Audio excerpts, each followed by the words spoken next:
안녕하세요, 한근태입니다. 저는 여러 회사의 자문교수로 일을 했죠. 그 다음에 지금도 이제 몇몇 기업에서 이제 자문교수를 하고 있습니다.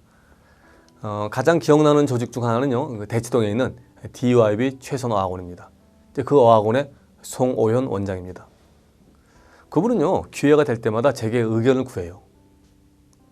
다음 주 팀장 선생들 교육을 하는데 무슨 말을 하면 좋을까요? 워크숍을 하려고 하는데 어떤 식으로 진행을 하면 좋을까요? 혹시 요즘 화제가 되고 있는 경영 이슈 혹시 있나요? 네, 재미난 얘기 혹시 들은 거 있으면 저한테 얘기 좀 해주세요. 인사 관련해서 이런 일이 지금 벌어지고 있는데 이거 어떻게 하면 좋을까요?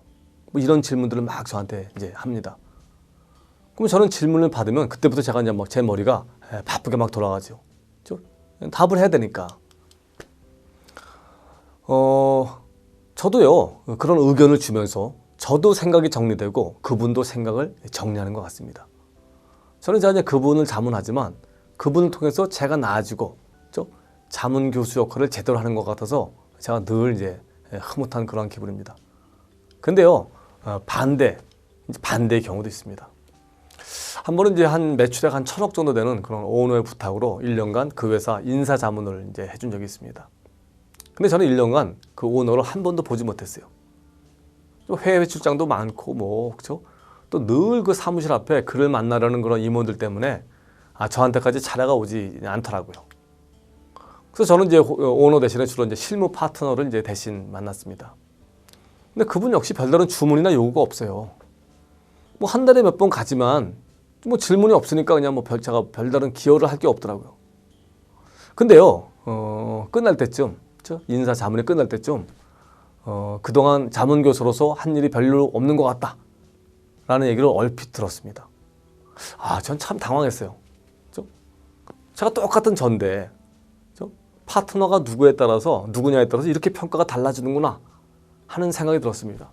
한쪽에서는 너무너무 유능한 자문교수라는 얘기를 들었는데 또 다른 쪽에서는 뭐 별로 하는 게 없는 것 같다 이런 얘기를 들었으니까요.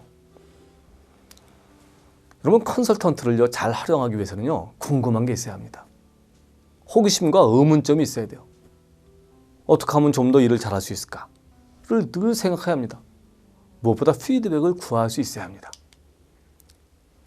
여러분, 보통 피드백하면 보통 상사가 부하 직원한테 하는 것을 생각합니다.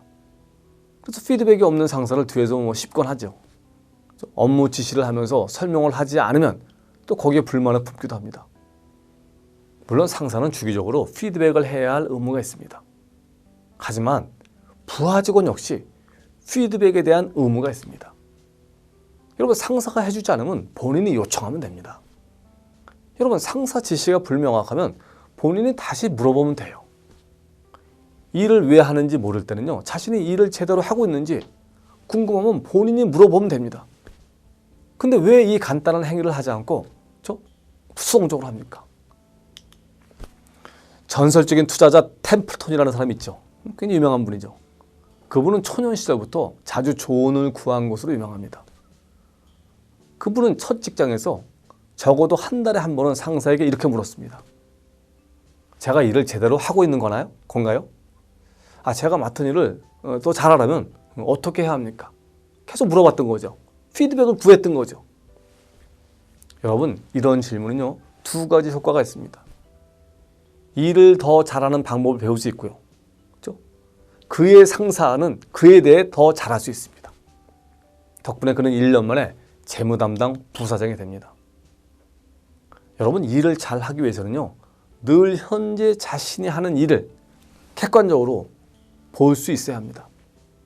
다른 사람이 피드백을 해주면 좋지만 그렇지 않다면 본인이 피드백을 요청하면 됩니다. 여러분, 모든 이해 당사자에게 일을 한번 구해보세요. 배우자에게도, 상사에게도, 부하에게도, 고객에게도 내가 제대로 일하고 있는지, 어떤 일을 더 하고 어떤 일을 하지 말아야 할지, 그럼 훨씬 효과적으로 일하는 사람이 될 것입니다. 피드백 잊지 마십시오. 감사합니다.